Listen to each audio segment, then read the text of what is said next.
जब कई लेयर्स के नीचे आप पहुंचते तब मालूम चलता कि ये आतंकवाद की फैक्ट्री है और ये टेररिस्ट मैन्युफैक्चर करते थे। पीएफआई ने वो गलतियां नहीं की जो सिमी ने की।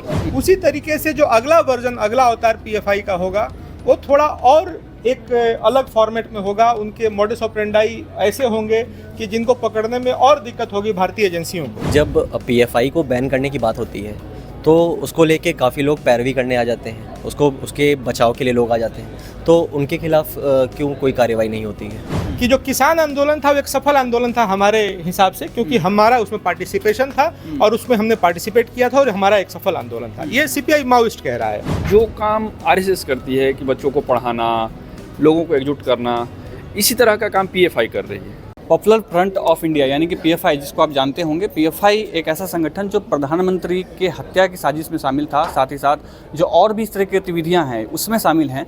उसके वो बैन हुए भारत में 1 साल हो चुके हैं और हमारे साथ में विनय सिंह जी हैं जिन्होंने पीएफआई को बैन करवाने में बहुत ही अहम भूमिका निभाई थी। हम वो सारी चीज़ें जानेंगे कि पीएफआई को बैन क्यों किया गया और इस तरीके के जो संगठन है उसके बनने के पीछे क्या मंशा होती है, और जब बैन किया जाता है तो क्या असल में ये बैन होता है या ये बस रक्तबीज की तरह जो है बढ़ता चला जाता है। विनय सिंह जी, सबसे पहले आपका स्वागत है इंडिया डेली लाइव में। और सबसे पहले ये बताइए कि पीएफआई जैसे जो संगठन है, जैसे सिमी था या आप इस बात हो रही था, बता रहे थे कि इसी रक्तबीज की तरह ये संगठन होते हैं, इस संगठन की कार्यशैली कैसी होती है, कैसे काम करते हैं, उस बारे में बताइए। देखिए, लगातार बदलाव होते रहते हैं और ये एक फिनोमेना है, एक मॉडस ऑपरेंडाई है, एक ऑर्गेनाइजेशन ही नहीं है। सिमी से पहले कुछ और था, उसके पहले कुछ और था। ये आप देखेंगे तो लगभग 1880-90 से एक सिलसिला चला आ रहा है। और सिमी जैसे ही प्रतिबंधित हुआ तो प्रतिबंधित तो हो गया कागजों पे, लेकिन उसके जो अधिकारी थे वो पीएफआई के अधिकारी बन बैठे, उसके जो कार्डर्स थे उनका ट्रांसफ़र हो गया पीएफआई में, और पीएफआई ने वो गलतियां नहीं की जो सिमी ने की।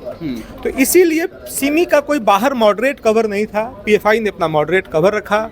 Blood donation camps, school drop out लड़कियों पे काम करना, बुजुर्गों के रिहैबिलिटेशन पे काम करना, तो और वास्तव में काम करते थे। अगर पीएफआई के लोग आपसे मिल जाते और वो अपना एक डॉजियर दिखाते कि हमने ब्लड डोनेशन पे इतना काम किया है, तो आप प्रभावित हो जाते। सही में उन्होंने काम किया है, लेकिन ये एक आवरण था, एक गिरगिट की तरह, एक छद्मावरण था, और ये उसको एक प्रोटेक्टिव कवर की तरह यूज़ करते थे।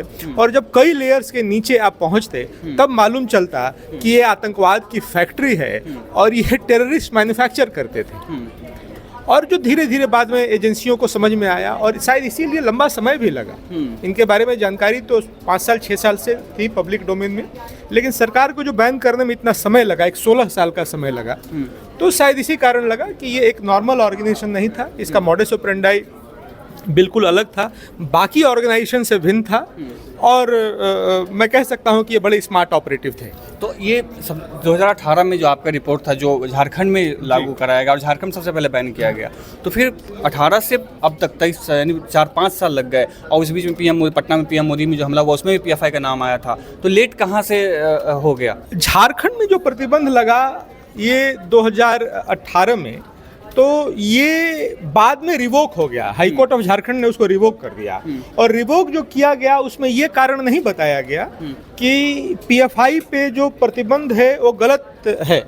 ये कहा गया कि जो प्रोसीजरल लैप्स हैं, जो प्रोसीजर है बैनिंग का, वो गलत था और उसमें कुछ खामियां रह गई थी। बाद में 6 महीने बाद झारखंड सरकार, रघुवर दास जी मुख्यमंत्री थे, फिर से रीबैन किया गया और criminal law amendment act 1908, CLA act 1908 के तहत बैन किया गया। और बाद में अभी तक मतलब कि मात्र एकमात्र स्टेट था झारखंड जहां पीएफआई का स्टेटस बैंड था। उसके बाद 2022 में केंद्र सरकार ने उसके ऊपर प्रतिबंध लगाया।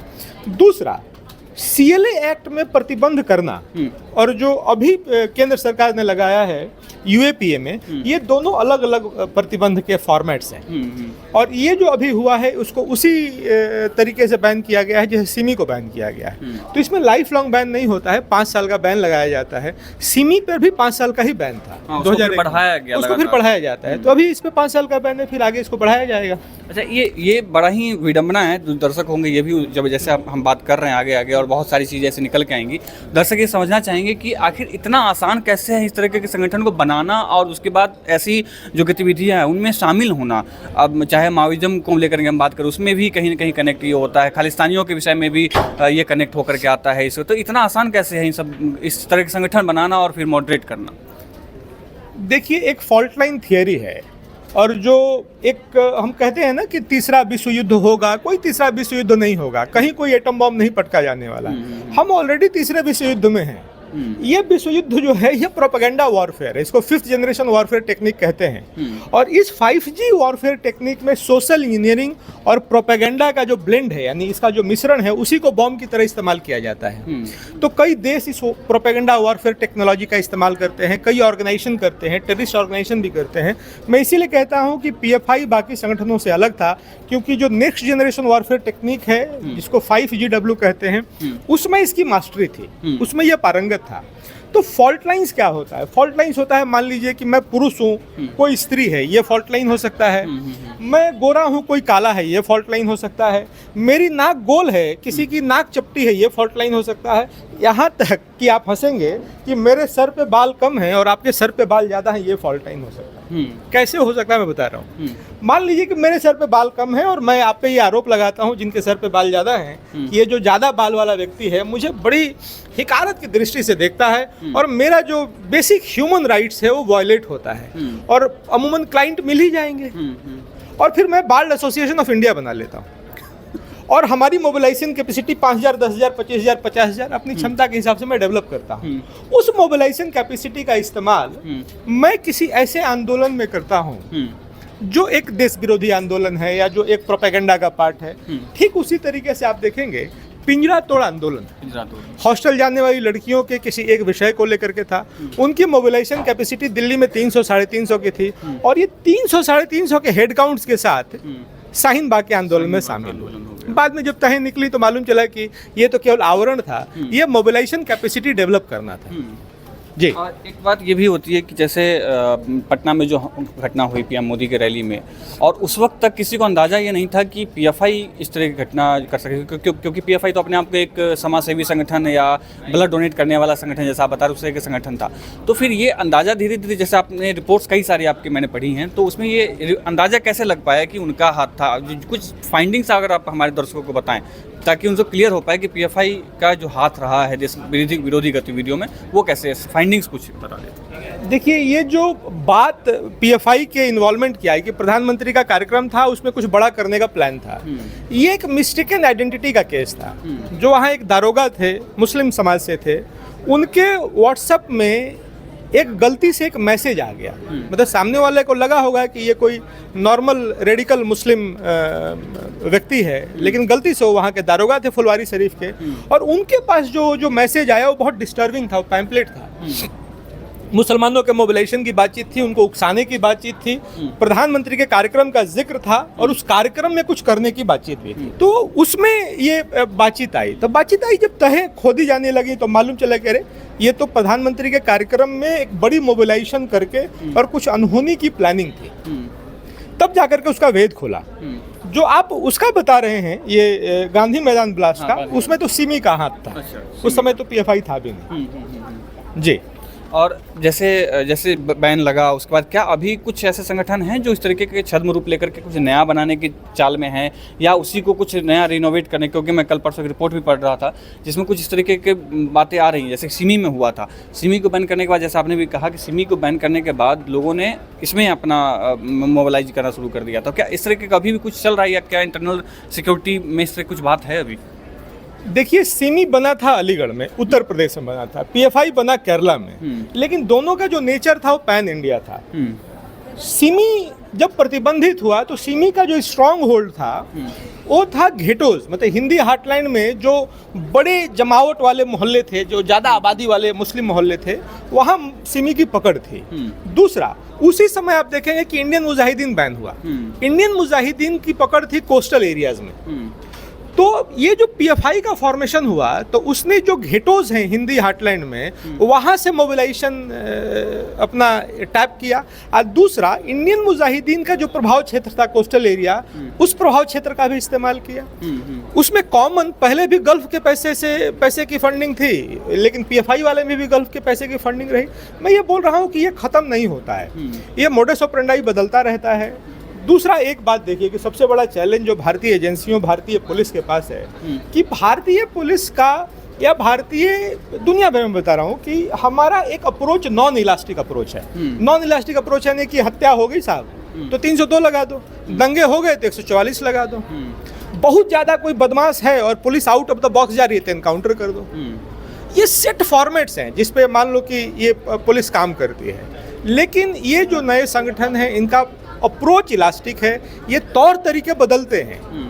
तो मैं बोल रहा हूँ कि ये बिल्कुल गिरगिट से इनकी तुलना करना ठीक है। गिरगिट को रंग बदलता है, ये अपना साइज ही बदल सकते हैं, डोरमेंट हो सकते हैं, सुसुप्त हो सकते हैं, संगठन बदल सकते हैं। तो हमको लग रहा है कि इनसे डील करने का जो तरीका है वो थोड़ा सा नॉन इलास्टिक होना पड़ेगा, मतलब इलास्टिक ही होना पड़ेगा, नॉन इलास्टिक अप्रोच से काम नहीं चलेगा। सिक्योरिटी एजेंसी ने कई बार ऐसा पकड़ा है कि जो पीएफआई है या इस तरह के जो भी संगठन है उनका इंटरनेशनल जो आतंकवादी संगठन उनसे भी संपर्क रहा, उनसे भी संबंध रहा है।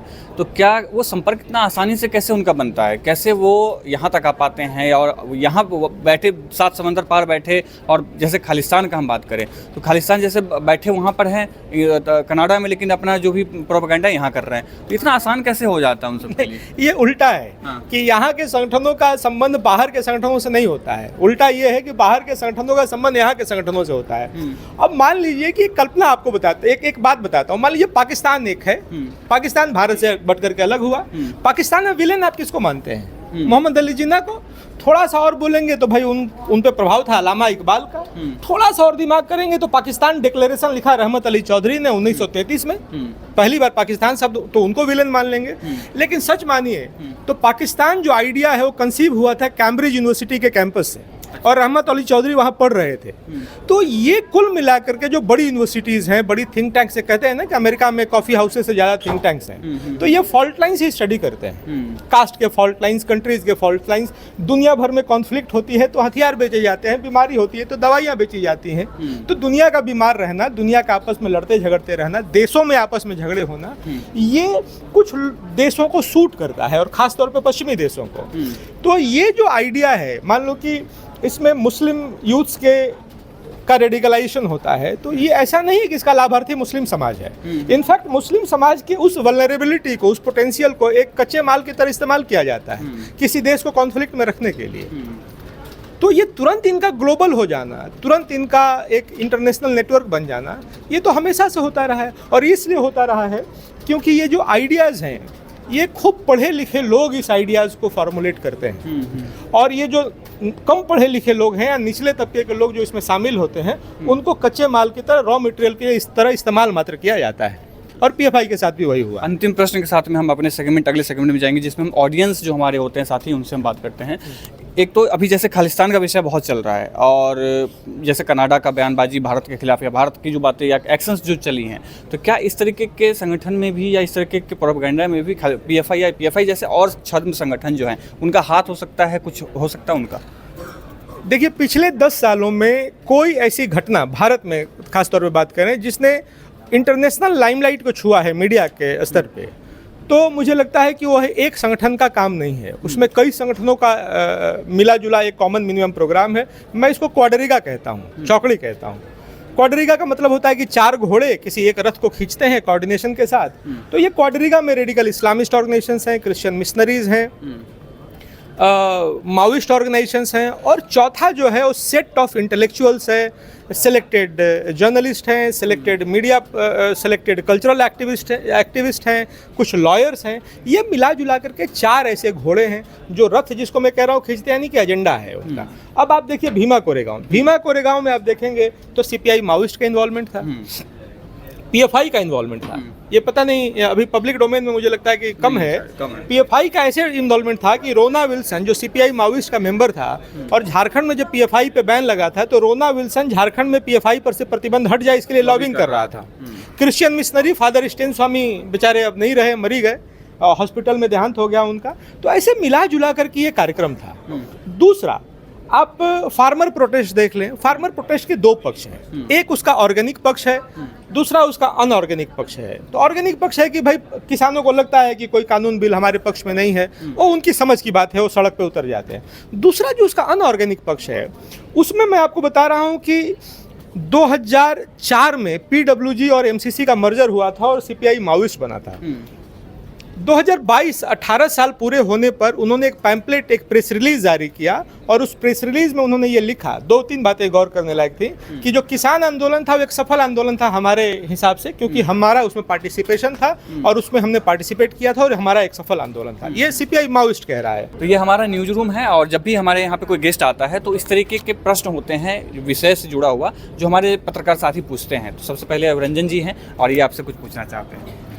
सर मैं आपसे ये जानना चाहता हूँ, जैसे लोगों के बीच में ना एक मैसेज ऐसा है कि जो काम आरएसएस करती है कि बच्चों को पढ़ाना, लोगों को एकजुट करना, इसी तरह का काम पीएफआई कर रही है कि वो भी लोगों को पढ़ाने पे ध्यान देती है, शिक्षा पे ध्यान देती है, भले वो इस्लामिक शिक्षा हो या जो भी हो, वो भी लोगों को एकजुट करती है।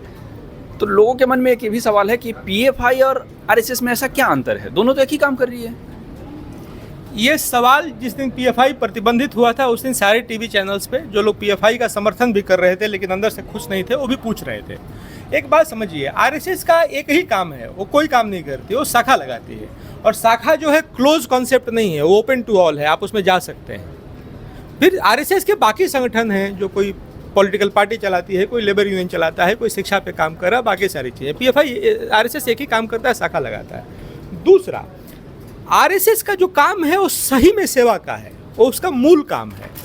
पीएफआई का मूल काम सेवा नहीं था, सेवा का इसने एक आवरण रख रखा था। अच्छा, मैं ये भी कह रहा हूँ कि वो सीरियसली सेवा का काम करते भी थे। ब्लड डोनेशन कैंप में बड़े बड़े ब्लड डोनेशन ये कैंप लगाते थे, लेकिन उनका आइडिया था आपको चीट करने का। ये एक नया मोडस ऑपरेंडाई है और ये केवल पीएफआई पहली बार इसको इस्तेमाल नहीं कर रहा था। पाकिस्तान में जमातुद दावा भी इसी फॉर्मेट पे काम करता है। लेकिन सर मेरा एक सवाल यहाँ पे ये है कि जैसे आपने कहा कि वो सेवा का आवरण बनाए हुए था, तो ये कौन तय करेगा कि ये सेवा का आवरण है और ये एक्चुअल में सेवा है? भारतीय एजेंसीज तय करेंगे। और पहली बार जैसे कि ऐसा नहीं हुआ है कि राष्ट्रीय स्वयंसेवक संघ पे कभी स्कूटनी नहीं हुई, प्रतिबंध लगे, स्कूटनी हुई, सारी जांच एजेंसियां लगी, फिर बाद में कई बार प्रतिबंध लगे, कई बार क्लीन चिट मिला।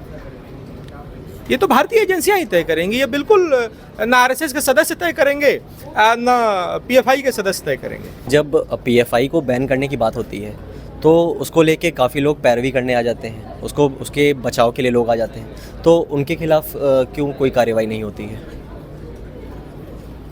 देखो क्या है, इस देश में हमारा जो कानून है या हमारा जो लोकतंत्र है, हमारा जो संविधान है, हमारा जो आईपीसी है, ये सुधारने के लिए है। ये मतलब कि मुख्य उद्देश्य इसका किसी को चोट पहुंचाना, किसी को दंडित करना, ऐसा नहीं है। और कह सकते हैं कि जैसे भारत माँ है तो संविधान का भी जो एक भाव रहता है वो अपने सिटीजन्स के प्रति एक बच्चे जैसा, माँ और बेटे जैसा ही रहता है। ये जो संगठन है, मैं बार बार कहता हूँ कि इसलिए अलग संगठन है क्योंकि पीएफआई में आप देखेंगे तो सबसे गौर करने वाली ये बात थी कि उनका जो लीगल टीम था बहुत स्ट्रांग था। इसीलिए जैसे ही झारखंड में प्रतिबंध लगा तुरंत लीगल टीम मूव की और जाकर के प्रतिबंध हट गया, पहली बार। दूसरा, हदिया जैसा केस जब आया, अखिला अशोकन हदिया बन गई, तो पीएफआई जैसी संस्था, अखिला अशोकन और सफीन जहां, दोनों की हैसियत नहीं थी कि वो 10,000 रुपया भी वकील के लिए खर्चा कर सकते थे। पीएफआई जैसी संस्था में ये ताकत थी कि देश का सबसे बढ़िया वकील कपिल सिब्बल जैसे वकील 1 करोड़ रुपया खर्च करके उस केस को वो लोग सुप्रीम कोर्ट तक जाकर के जीते। और जीतने का मतलब ये नहीं था कि न्याय दिलाना, बाद में अखिला अशोकन और हदिया को पोस्टर बॉय और पोस्टर गर्ल की तरह इस्तेमाल किया गया। सारे कार्यक्रमों में, सारे अपने सोशल मीडिया प्लेटफॉर्म्स में उन्होंने इसको बेचा भी, एक कह सकते हैं उस खबर को बेचा भी उन्होंने। तो बोलने मात्र से आप दोषी नहीं हो जाते हैं। तो क्या होता है कि कई बार जो soft provisions of Indian constitution है उसका इस्तेमाल, ये जो ऐसे संगठन हैं वो अपने कानून की जानकारी का इस्तेमाल इसीलिए करते हैं कि ताकि इसके सॉफ्ट प्रोविज़न का इस्तेमाल अपने पक्ष में किया जा सके और कानूनी पेच से सब कुछ करने के बाद भी कानूनी पेच में बिना पड़े हुए किया जा सके। अगला जो प्रश्न हमारा होगा वो प्रिया जी की तरफ से है। प्रिया जी हमारी साथी हैं। और प्रिया जी, क्या है आपका प्रश्न शॉर्ट में और क्रिस्प में? देखिए सर, जो पीएफआई है उसका गठन 2006 में हुआ था, तो सरकार जो है इसको बैन करने में इतना वक्त क्यों ले रही है? पीएफआई 2006 में गठन हुआ, 2022 में बैन हो गया। 2 दशक से ज़्यादा सिमी को भी बैनिंग में लगे थे। और ये एक बात आप गलतफहमी ये निकाल दीजिए मन से कि पीएफआई प्रतिबंधित हो गया है। पीएफआई प्रतिबंधित हो गया है तो कुछ सीएफआई, एफआई, डीएफआई, जीएफआई कुछ बन गया होगा। और सिमी से जैसे थोड़ा सा एक ज़्यादा स्किल्ड था, ज़्यादा अपने को मॉडरेट रखने का प्रयास किया, ज़्यादा साइंटिफिक था ये ऑर्गेनाइजेशन पीएफआई, उसी तरीके से जो अगला वर्जन, अगला अवतार पीएफआई का होगा वो थोड़ा और एक अलग फॉर्मेट में होगा। उनके मॉडस ऑपरेंडाई ऐसे होंगे कि जिनको पकड़ने में और दिक्कत होगी भारतीय एजेंसियों को। तो मैं इसलिए बार बार कहता हूँ कि ये जो बेसिक जो एलिमेंट है कि जैसे सिमी का आप देखेंगे तो पूरा का पूरा हिंसा बेस्ड था, पीएफआई का हिंसा भी था और साथ में उस प्रोपेगेंडा का भी इस्तेमाल करते थे। तीसरा जो वर्जन आएगा उसमें आप देखिएगा कि हिंसा का पुट कम होता चला जाएगा और ये जो प्रोपेगेंडा को हथियार की तरह इस्तेमाल करने का जो एक तौर तरीका है ये बढ़ता जाएगा। इसी को 5th जनरेशन वॉरफेयर टेक्निक कहते हैं, जिसमें प्रोपेगेंडा और सोशल इंजीनियरिंग इसके ब्लेंड का इस्तेमाल समाज को इम्प्लोड करने के लिए किया जाता है। मतलब कि समाज अंदर से फटता है उसमें, या समाज में अंदर से उसमें एक गर्माहट आती है। बॉम्ब जो है वो तो बाहर से एक्सप्लोड होता है। तो ये रुकने वाला नहीं है, भारतीय एजेंसियों का काम अभी और बढ़ेगा।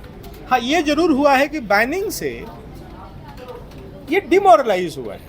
आप सुन रहे थे विनय सिंह जी को। आपने सुना कि किस तरीके से इस तरह के जो संगठन है वो रक्त बीज की तरह काम करते हैं। जो पुराना में आपने सुना होगा कि रक्त बीज यानी कि जहाँ जहाँ उसके रक्त पड़ते गए एक नया राक्षस जो उत्पन्न होता चला गया, उसी तरीके से सिमी जैसे संगठन, पीएफआई जैसे संगठन जो है रक्त बीज की तरह काम कर, जितना आप उसको दबाते हैं वो किसी नए रूप में जो है बन करके आता है। विनय सिंह जी ने बताया कि किस तरीके से उसने अपने आप को बदला है समय के साथ में। जिस तरीके से वो पहले सिर्फ और सिर्फ हिंसा पर ध्यान दिया करते थे, हिंसा पर ध्यान केंद्रित करके संगठन बनाते थे, अब वो सब चेंज करके प्रोपेगेंडा की तरफ बढ़ते चले गए। अब ये देखना है कि अगला कौन सा ऐसा संगठन है जो आता है निकल करके और उसको भारत सरकार के लिए बैन करना मुश्किल हो जाएगा या उसको सही तरीके से टैकल कर पाते हैं। इस तरह की तमाम खबरों के लिए अब देखते रहिए इंडिया डेली लाइव।